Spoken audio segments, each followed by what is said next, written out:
நம்ம ஒடுக்கப்படுறோம், பிழியப்படுறோம். பிள்ளை கூட சொல்லுதுமா, உனக்கு ஒன்றும் தெரியாதுமா.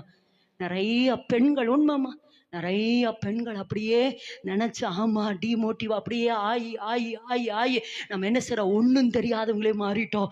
நான் இன்னைக்கு உனக்குள்ள ஒரு விழிப்புணர்வு வரணும். இல்லை, டேடி என்னை அலைன் பண்ணுற பொழுது ஒரு விசேஷித்த புத்தியை, விசேஷித்த ஞானத்தை, விசேஷித்த அறிவை எனக்குள்ள வச்சு தாங்க என்னை உருவாக்கினாரு. நீ சொல்லுமா, உனக்குள்ள ஒன்று இல்லைன்னு சொல்லாத. உனக்குள்ள இருக்கிற தேவன் உன்னை அலைன் பண்ணியிருக்கிற அந்த மனம், அந்த மைண்டு எல்லாவற்றையும் சாதிக்க பிறந்தவள் நீ. நீ சாதிக்க பிறந்தவோ, நீ சாதிக்க பிறந்தவோ. ஆமா, நீ சாதிக்க பிறந்தவோ,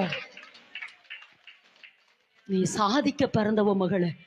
ஆமா, இந்த டிமோட்டிவ், இந்த தாழ்வு மனப்பான்மை, இதெல்லாம் இன்னைக்கு நீங்க தூக்கி எறிஞ்சிட்டு போயிடணும். இந்த வாசப்படியோட நீங்க விட்டுட்டு வெளியே போகிற பொழுது, ஆமா, கர்த்தர் என்னை விசேஷ விதமாய் உண்டாக்கி இருக்கிறாங்க.